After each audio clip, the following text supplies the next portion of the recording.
चर्चित साहित्यकार एवं आईपीएस अधिकारी प्रताप भूपेंद्र का हाल ही में कपूत शीर्षक से उपन्यास प्रकाशित हुआ है। इससे पूर्व इनकी शोधपरक 3 पुस्तकें पत्तनपुर मेरा गांव मेरे लोग, इतिहास के आईने में आजमगढ़, 1857 के अमर नायक राजा जयलाल सिंह तथा चौथी पुस्तक कहानी संग्रह के रूप में मारीच पद शीर्षक से प्रकाशित हो चुकी हैं। कपूत उपन्यास को प्रयागराज के रुद्रादित्य प्रकाशन ने प्रकाशित किया है।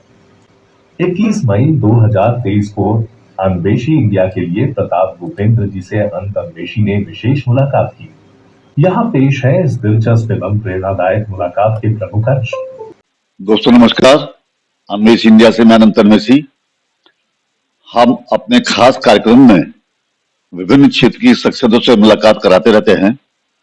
इसी कड़ी में आज मुलाकात करा रहे हैं हम साहित्यकार एवं आईपीएस अधिकारी प्रताप भूपेंद्र जी से। प्रताप भूपेंद्र जी के पीएसी के कमांडेंट हैं प्रयागराज में, और इनका हाल ही में उपन्यास आया है कपूत नाम से। इससे पहले इनकी 4 किताबें और प्रकाशित हो चुकी हैं। अब हम ज्यादा समय न लेते हुए सीधे उनके पास चलते हैं, उन्हीं से जानते हैं उनके बारे में। गोपी नमस्कार। जी नमस्कार। अन्वेषी इंडिया में आपका हार्दिक स्वागत है। भूपेंद्र जी, हम ये चाहेंगे हमारे दर्शकों को आप सबसे पहले अपने बारे में कुछ संक्षिप्त परिचय दे दें। नमस्कार दोस्तों, मैं हूं प्रताप भूपेंद्र। मैं 2012 बैच का उत्तर प्रदेश कैडर का आईपीएस अधिकारी हूं। इसके पहले मैं कई जिलों में और कई स्थानों पर रह चुका हूं, एज एसपी भी और ट्रेनिंग सेंटर्स वगैरह में भी रहा हूं। लेकिन वर्तमान में धूमनगंज की 4th बटालियन में बतौर सेना नायक पोस्ट हूं प्रयागराज में, और साथ ही में कुछ लेखन कार्य भी करता रहता हूं, जिसको लेकर के बीच बीच में आप लोगों से रूबरू होता रहता हूं।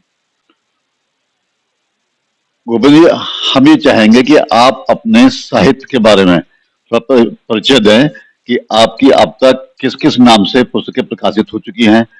इस साहित्य में आप कब से आए, किस प्रकार आए, और हाल ही में जो एक उपन्यास आपका आया है कपूत रुद्रादित्य प्रकाशन प्रयागराज से, उसके बारे में, तो इन सब साहित्यिक परिचय को आप जरा बताएं। अन्वेषी जी, देखिए, मैंने जैसे बताया कि लिखने पढ़ने की थोड़ी सी रुचि रही है मेरी शुरू से। तो जो लेखन कार्य है जो प्रकाशित हुआ है, उसमें सबसे पहली पुस्तक मेरे गांव के ऊपर है, और वो करीब 250 पेज के आसपास की 258 पेज की किताब है, पत्तनपुर मेरा गांव मेरे लोग, जो 2017 में प्रकाशित हुई थी। वो पुस्तक बेसिकली एक गांव के परिप्रेक्ष्य में, नॉर्थ इंडिया के एक गांव के परिप्रेक्ष्य में लिखी गई है, और काफी आंकड़े संकलित किए गए। उसके लिए सेंसस के आंकड़े भी इकट्ठा किए गए हैं, और जो मुआफिस खाना होता है, रिकॉर्ड रूम होता है किसी भी जनपद का, जैसे आजमगढ़ के जनपद का जो रिकॉर्ड रूम है, उससे पुरानी खतौनियां वगैरह निकाल करके और उसकी डिटेल ली गई है। तो उसमें हर पहलू से, मतलब इतिहास के दृष्टिकोण से, भूगोल के दृष्टिकोण से, या फिर जो सांस्कृतिक गतिविधियां हैं वहां की, उसके दृष्टिकोण से, सामाजिक जो परिस्थितियां उनके दृष्टिकोण से अध्ययन किया गया है। नॉर्थ इंडिया के किसी एक गांव पे इस तरह का विस्तृत और सिस्टमेटिक अध्ययन आपको बहुत कम मिलेगा। साउथ इंडिया के कुछ गांवों पे अध्ययन हुए हैं, और नॉर्थ इंडिया पे भी अगर हुए तो छोटे मोटे, लेकिन इस तरह का विस्तृत कार्य आपको कम मिलेगा। उसके बाद जो दूसरी पुस्तक मेरी प्रकाशित हुई है, वो इतिहास के आईने में आजमगढ़ है, जो कि बड़ी पुस्तक है, करीब 425 पेज की रॉयल साइज पे है। और उस पुस्तक में भी वही पद्धति अपनाई गई है जो पहली वाली पुस्तक में अपनाई गई है, अर्थात ज्यादा से ज्यादा तथ्य और आंकड़े इकट्ठा करके उनका विश्लेषण करते हुए प्रारंभ से लेकर के, मतलब जहां से ऐतिहासिक संदर्भ मिलना शुरू होता है एक जनपद का, आजमगढ़ जनपद का, विशेषकर आजमगढ़ का मतलब आजमगढ़ और मऊ दोनों से है, उसमें वहां से शुरू करके 1947-48 में जब देश आजाद होता है तब तक का पूरा इतिहास सिमेटा गया है। बहुत ही सिस्टमेटिक अध्ययन है, और इतिहास के पॉइंट ऑफ व्यू से एक निष्पक्ष कार्य है। उत्तर प्रदेश हिंदी संस्थान ने इसको 2020 में पुरस्कृत भी किया था। इसको आचार्य नरेंद्र देव पुरस्कार मिला था। तीसरी पुस्तक इसके पहले अभी प्रकाशित हुई है लोक भारती से, प्रयागराज से, जिसका नाम है 1857 के अमर नायक राजा जयलाल सिंह। इतिहास के ही पॉइंट ऑफ व्यू से किया गया काम है, लेकिन इसके लिए भी जो मूल ट्रायल प्रोसीडिंग थी उसका इस्तेमाल किया गया, और बहुत सारे ऐसी चीजों का इस्तेमाल किया गया जो आज तक कभी प्रकाशित नहीं हुई थी, यानी कि घर वालों से उनकी चीजें ली गई हैं और अन्य चीजें हैं उसमें। इसमें वैसे तो राजा जयलाल सिंह किसी परिचय के मोहताज नहीं है। 1857 की लड़ाई में अगर देखा जाए तो लखनऊ के कंटेक्स्ट में उनकी बहुत बड़ी भूमिका रही है। यानी कि बेगम हजरत महल के जो सिपा सालार थे, मुख्य सिपा सालार थे, जिन्होंने उनकी लड़ाई को इस मुकाम पे पहुंचाया, इस ऊंचाई पे पहुंचाया कि आज हम लोग पूरे श्रद्धा से उनका नाम लेते हैं। उनमें एक राजा जलाल सिंह भी थे और उनको 1859 में 1 अक्टूबर के दिन लखनऊ में, जो आज के डेट में अगर देखेंगे डीएम आवास, उसके बगल में वहां पर एक बाग है जिसको एलडीए संचालित करता है, उसमें उनको फांसी दी गई थी। और बताया ये जाता है कि वो इमली का पेड़ जिसपे उनको फांसी दी गई थी वो आज भी वही है, वहां पर मौजूद है, वहां जहां पर उनकी समाधि भी बनी हुई है। तो एक पर्सनालिटी जिसका इतना बड़ा योगदान रहा है और जिस पर अभी तक मुकम्मल काम नहीं हो पाया था, तो ये एक प्रयास है, छोटा सा प्रयास है जो प्रकाशित हुआ है। चौथी किताब रुद्रादित्य प्रकाशन से ही आई थी, जो कि एक कहानी संग्रह है, लघु कहानियों का, छोटी कहानियों का एक संग्रह है और उसमें करीब 24 कहानियां, छोटी छोटी कहानियां हैं। उसमें जो गांव है, गांव का जीवन है, वो वर्तमान गांव का जीवन, वो आपको बहुत ही गहराई से महसूस होगा जब आप उसको पढ़ेंगे, क्योंकि अभी तक जितने लोगों ने पढ़ा है या जितने लोगों का फीडबैक आया है वो ऐसा ही आया कि पढ़ने से ऐसा लगता है कि जैसे चलचित्र की तरह से चीजें चल रही हैं। इसके अलावा आधुनिक परिप्रेक्ष्य के या शहरी जीवन की भी अनेक कहानियां उसमें संकलित हैं। और ये जिस पुस्तक के बारे में अभी आप बात कर रहे हैं, ये मेरा पहला उपन्यास है कपूत नाम से, जो कि रुद्रादित्य प्रकाशन से ही प्रकाशित हुआ है। और ये बेसिकली बनारस के बैकग्राउंड में एक परिवार की कहानी है, बहुत ही इंटरेस्टिंग स्टोरी है और कहीं ना कहीं किसी रियल स्टोरी से ही ये इंस्पायर है, जिसमें ये दिखाने का प्रयास किया गया है कि किस तरह से पारिवारिक मूल्य, पारिवारिक ढांचे बदले हैं और लगातार बदल रहे हैं, किस तरीके से एक माँ अपना सर्वस्व न्यौछावर करके अपने परिवार को संभालने की कोशिश करती है और उसके बच्चे किस तरीके से क्षण क्षण अपना रूप बदलते हैं। इसको लेकर के रची गई एक थीम है, एक कहानी है, जो कि बहुत ही इंटरेस्टिंग है। धन्यवाद गोपिन जी। हमारे मन में एक प्रश्न उठ रहा है, उम्मीद है दर्शकों के बीच में उठेगा। आपकी 3 शुरू की पुस्तकें लगता है शोध परक हैं, 2 स्थानों पर है और 1 व्यक्ति पर है। चौथी पुस्तक कहानी संग्रह जो बिल्कुल साहित्यिक विधा है और 5वां ये उपन्यास फिर साहित्यिक विधा है। तो ये शोध परक से साहित्य में आने का कारण क्या हो सकता है, ये हम थोड़ा जानना समझना चाहते हैं। अन्वेषी जी, अगर मैं बहुत सामान्य भाषा में कहूँ तो मेरी जो शुरुआत है लेखन के क्षेत्र में, वो बेसिकली इतिहास से नहीं है, वो साहित्य से ही है। जो मेरी पुरानी डायरियां हैं उसमें बहुत सारी कहानियां संकलित हैं, जो शॉर्ट स्टोरीज हैं। इसके अलावा मैं शायरियां भी लिखता रहा हूँ, कुछ लघु कविताएं या छोटी छोटी कविताएं भी लिखता रहा हूँ, मुक्तक भी लिखता रहा हूँ, लेकिन वो प्रकाशित नहीं करवाया मैंने कभी। बस स्वांता सुखाए लिखता था और आज भी वो मेरी डायरियों में पड़ी हुई है। जो कहानी संग्रह है उसमें कुछ कहानियां तो करीब 20 साल 25 साल पहले की लिखी हुई हैं, कुछ नई स्टोरीज भी लिखी गई हैं, कुछ प्रकाशित भी हैं, कुछ अप्रकाशित भी हैं। तो आपका ये प्रश्न बहुत अच्छा है कि शुरुआत की जो पुस्तकें हैं वो शोध परक हैं, कहीं ना कहीं तथ्य परक है कि उसमें चीजों को संकलन करके और फिर उनका विश्लेषण किया गया है। लेकिन उसके बाद साहित्य की तरफ मैं कैसे आया, तो मैं फिर से बताना चाहूंगा कि साहित्य की तरफ मेरा रुझान तो शुरू से था, लेकिन प्रकाशन के क्षेत्र में निश्चित तौर से जो शोध परक पुस्तकें थी वो पहले आई।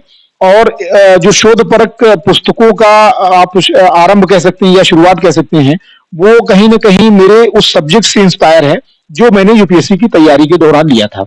मैं आपको यहाँ पे हल्का सा बताना चाहूंगा कि इसके पहले मैंने शुरुआत जो की थी वो बॉटनी और जूलॉजी से की थी तैयारी की, क्योंकि मैं बीजेडसी में यानी बॉटनी, जूलॉजी और केमिस्ट्री से बीएससी किए हुए था। लेकिन इलाहाबाद में जो माहौल था, परिवेश था, वो कहीं ना कहीं ह्यूमैनिटीज के लिए था और जो इस तरह के सब्जेक्ट हैं, फिलोसफी है, हिस्ट्री है, उसके लिए ज्यादा मुफीद था।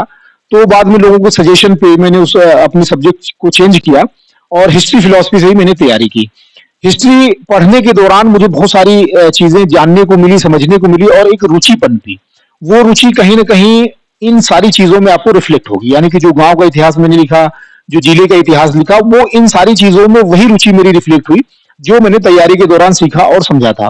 तो इस तरह से ये जो शोध परक विषय है, शोध परक विषय में जैसे गांव वाला जो कार्य है वो भी कहीं ना कहीं वो अपने जन्म स्थान से लगाव को दर्शाता है और जिले के प्रति जो इतिहास है वो भी अपने स्थान से लगाव के प्रति दर्शाता है। राजा जलाल सिंह की जहां तक बात है तो उनका नाम भी पहली बार आजमगढ़ का इतिहास लिखने के दौरान ही आया था और जब उनके ऊपर मैंने शोध करना शुरू किया तो पता चला कि अभी तक कुछ भी बहुत ही मुकम्मल तरीके से या कंप्लीट तरीके से लिखा नहीं गया है, जबकि बहुत सारी चीजें से कहने के लिए, बहुत सारी चीजें सुनने के लिए। अभिलेखागार से उनकी जब मूल ट्रायल प्रोसीडिंग मुझे मिली करीब 250 पेज की मूल ट्रायल प्रोसीडिंग है और बहुत पुरानी है, 1859-60 की है। उसकी इंग्लिश भी काफी आर्केई के पढ़ने में बहुत मुश्किल होती है, लेकिन उसका इस्तेमाल करते हुए और जो भी प्राथमिक स्रोत थे उनका इस्तेमाल करते हुए एक शोध पर कार्य करने का प्रयास मैंने किया। तो इसके अलावा मैं आपको यहाँ भी ये भी बताना चाहूंगा कि जो कहानियां हैं, जैसे मैंने बताया कि कुछ प्रकाशित को कुछ अप्रकाशित है, वो तो मैंने लिखी ही। इसके अलावा इन पुस्तकों को लिखने के पहले ही 2 उपन्यास मेरे द्वारा लिखे गए थे, लेकिन संयोग से उनका प्रकाशन अभी नहीं हो पाया है और बहुत जल्दी ही वो भी प्रकाशन के क्रम में है, वो बहुत जल्दी ही प्रकाशित होंगे। जी। धन्यवाद गोपेंद्र जी, आपने बहुत ही अच्छे विस्तार से हमारे दर्शकों को अपने साहित्यिक पुस्तकों के बारे में परिचय दिया। अब एक सवाल ये मन में पैदा हो रहा है कि आपने कहानियां भी काफी लिखी हैं, मतलब लिखी का मतलब एक कहानी संग्रह आ चुका है, कहानी अभी बहुत अप्रकाशित भी हैं, उपन्यास आपका एक प्रकाशित हो चुका है, 2 उपन्यास आपके प्रकाशनाधीन है। अब आप हमें जानना चाहते हैं कि आपको आनंद इन दोनों विधाओं में किस में ज्यादा आया और इस उपन्यास की रचना प्रक्रिया आपकी क्या रही होगी? ऋषि जी, जहां तक मैं आपका प्रश्न समझ पाया हूं, आप शायद ये जानना चाहते हैं कि जो इतिहास लेखन है और जो साहित्य लेखन है उसमें से ज्यादा मजा आपको किस में आया। तो देखिए, ये कह पाना तो मेरे लिए बड़ा मुश्किल होगा, क्योंकि मैं दोनों ही चीजों को एंजॉय करता हूं और अगर एंजॉय ना करता तो शायद इतने बड़े बड़े काम संभव भी ना हो पाते। जैसा कि मैंने बताया कि आजमगढ़ वाली पुस्तक 425 पेज की रॉयल साइज पे है, अगर डिमाइस पे आप ले आएंगे तो 550 पृष्ठों की किताब होगी। और भी इतिहास की 2-3 पुस्तकें अभी प्रकाशनाधीन हैं जिसमें शोध किया गया है। तो मजा तो देखिए, निश्चित तौर से इतिहास का शोध एक अलग ही विषय है, तो उसमें मजा बहुत आता है, क्योंकि उसमें जब आप एक सच को खोजने की कोशिश करते हैं, उसमें बहुत सारी कंट्राडिक्टरी चीजें आपको मिलती हैं, तो वहां पर आप उन चीजों को खोज करके और जब सजाते हैं तो आपको एक अचीवमेंट की अनुभूति होती है, मतलब एक उपलब्धि की अनुभूति होती है कि आपने कुछ ऐसा खोजा या लोगों के सामने, समाज के सामने कोई ऐसी चीज रखी जो अभी तक लोगों को पता नहीं थी, या जो पता थी वो गलत पता थी, उसमें आप कोई चीज वैल्यू एडिशन कर रहे हैं, आप कोई चीज जोड़ रहे हैं। और इतिहास में कल्पना की बहुत भूमिका नहीं होती है। इतिहास में आप बहुत लीवरेज नहीं ले सकते। अगर आप सच्चा इतिहास लिख रहे हैं तो निश्चित तौर से आप उसमें बहुत ज्यादा इमेजिनरी चीजें नहीं लिख सकते हैं। आप नैरेटिव गढ़ने के लिए, नैरेटिव बनाने के लिए कुछ चीजों का सहारा भले लें, लेकिन वो तथ्यपरक होता है और उसका मूल्यांकन भी तथ्यों के ही आधार पर होता है। अगर आप कल्पना का सहारा लेंगे तो वो माइथोलॉजी हो जाएगी, वो मिथक हो जाएगा। और जहां तक साहित्य की बात है, उसमें दोनों विधाएं या और भी विधाएं आती हैं, जो खास करके कथा साहित्य है। कथा साहित्य में आपकी कहानियां भी आ गई, उपन्यास भी आ गया, गजल गोई भी आ गई, आपकी कविताएं भी आ गई, या इस तरह की जितने भी विधाएं हैं, नाटक भी आ गया। तो उसमें जो इमेजिनेशन है उसका भरपूर इस्तेमाल होता है और उससे आपके ब्रेन की, आपके माइंड की जो अदर फैकल्टीज हैं, जो कि कथेतर साहित्य में शायद यूज नहीं हो पाती हैं, उनका भी इस्तेमाल होता है। तो उनका एक अलग अनुभव है, उनकी एक अलग अनुभूति है, उनका एक अलग आनंद है। तो मैं तो सिर्फ यही कहूंगा बहुत संक्षेप में कि मुझे कथेतर साहित्य में, इतिहास लेखन में और कथा साहित्य में, कहानी और उपन्यास लेखन में, तीनों चीजों में मुझे आनंद आता है। या कह लीजिए दो ही चीजें जो है, कथेतर साहित्य और कथा साहित्य, उन दोनों में मुझे उतना ही आनंद आता है, उतना ही रस मिलता है। जी। धन्यवाद गोपेंद्र जी, आपके जवाब सुन करके हमको ये बहुत ही अच्छा लग रहा है कि आपका लेखन आनंद के लिए है, वरना तो आज के समय में ज्यादातर अपने को साहित्य में एक स्थापित करने के लिए प्राय लिखते हैं। और एक ये भी कहा जाता है कि ये जो आईएएस आईपीएस अधिकारी होते हैं, ये अपने क्षेत्र में तो महत्वपूर्ण होते ही है, लेकिन साहित्य में भी अपना स्थान बनाने के लिए प्रयास करते हैं।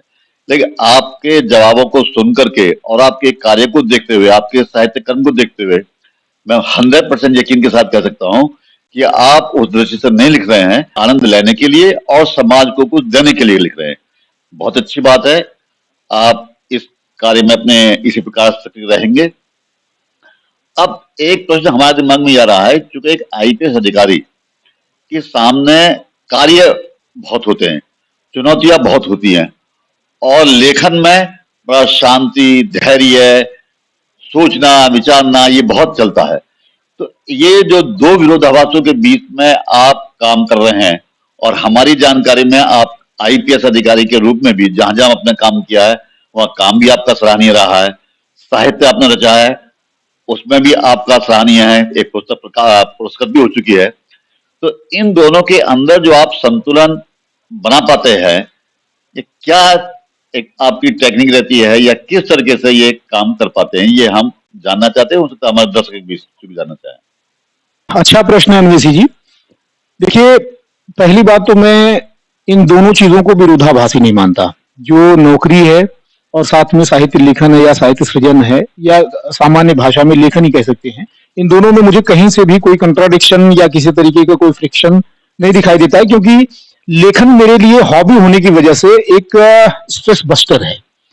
जब जैसे होता है ना कि हम लोग गाना सुनते हैं या कुछ लोगों को पेंटिंग का शौक होता है, पेंटिंग करते हैं, या खेलने का शौक होता है, खेलते हैं, तैराकी करते हैं, घुड़सवारी करते हैं, बैडमिंटन खेलते हैं, बहुत सारी चीजें हैं, एन नंबर्स ऑफ थिंग्स है जिसके माध्यम से लोग अपने तनाव को दूर करते हैं।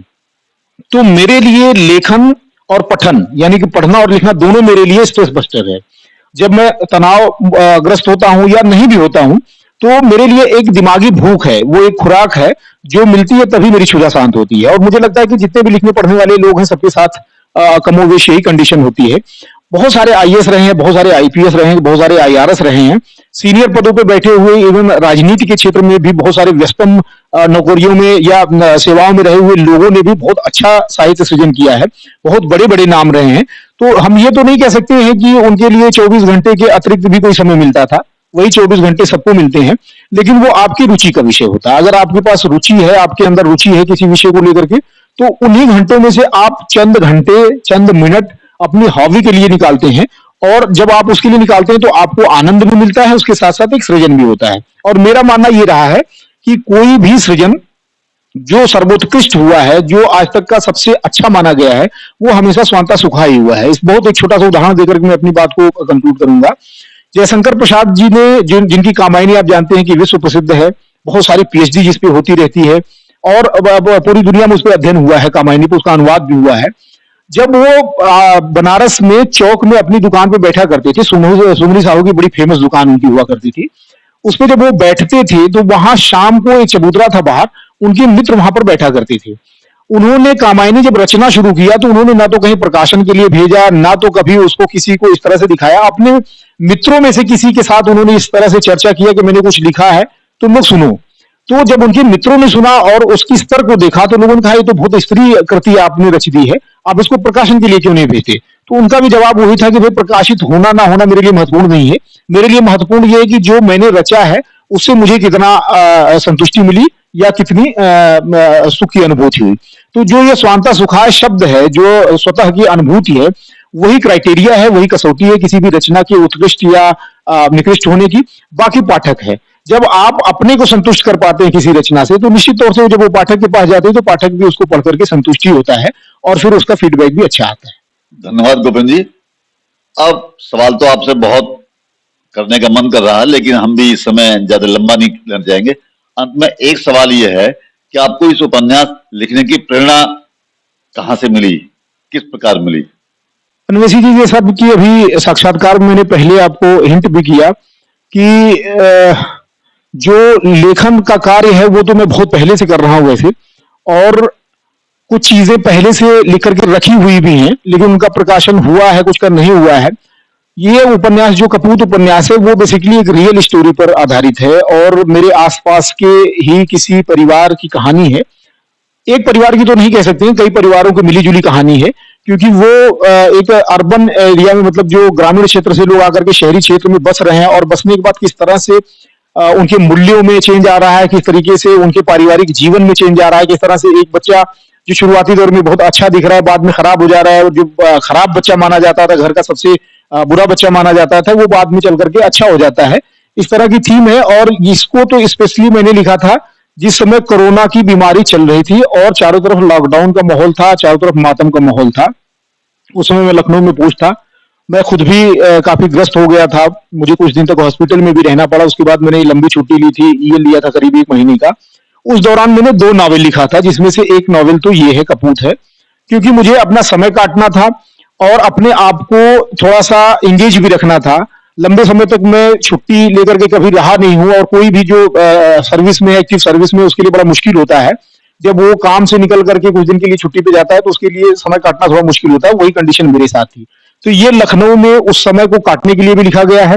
और वो ये कहानी बहुत दिनों से, चूंकि मैंने इसको देखा है, इसको अनुभव किया है, इसको एक तरीके से कह लीजिए कि मैंने अपने जीवन से जोड़ करके देखा है, लोगों के जीवन से जोड़ करके देखा है, समाज के मूल्य व्यवस्था से जोड़ करके देखा है। तो ये बहुत दिन से मेरे दिमाग में थी ये कहानी, और जैसे ही मौका मिला वैसे मैंने लिखा। और जो इसका शिल्प है, बहुत ही साधारण लैंग्वेज है, ज्यादा इसमें मुहावरों वगैरह का इस्तेमाल आपको नहीं मिलेगा, बिल्कुल साधारण भाषा है। परिप्रेक्ष्य जो उसका है, बैकग्राउंड है, वो काशी का है, बनारस का है। बनारस की बहुत सारी चीजें आपको उसमें देखने को मिलेंगी। बनारस का जो जीवन है, जो वहाँ की जीवन शैली है, वहाँ की भाषा शैली है, वो आपको देखने को मिलेगी। और साथ ही साथ किस तरीके से उसमें एक परिवार का डेवलपमेंट हो रहा है, एक परिवार अपने आप को जिंदा रखने की कोशिश कर रहा है। एक मिडिल क्लास फैमिली, एक मिडिल क्लास फैमिली की क्या क्या छोटी छोटी चीजें होती हैं, जरूरतें होती हैं, समस्याएं होती हैं, वो सब इसमें निकल करके आया है।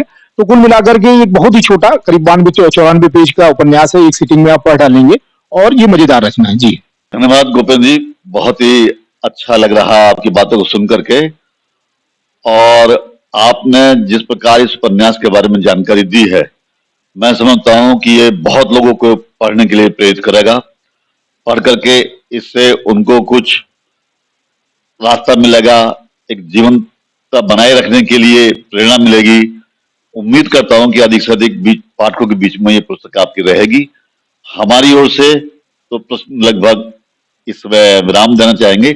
आप अपनी ओर से कुछ कहना चाहते हैं तो कह सकते हैं।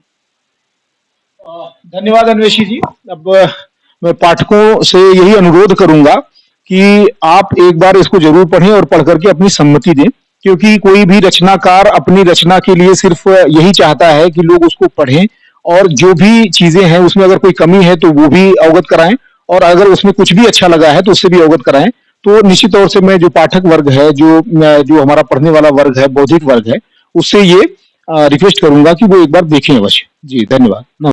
अगर आपको हमारी ये वीडियो पसंद आए तो लाइक करें, सब्सक्राइब करें, साथ ही शेयर करना न भूलें।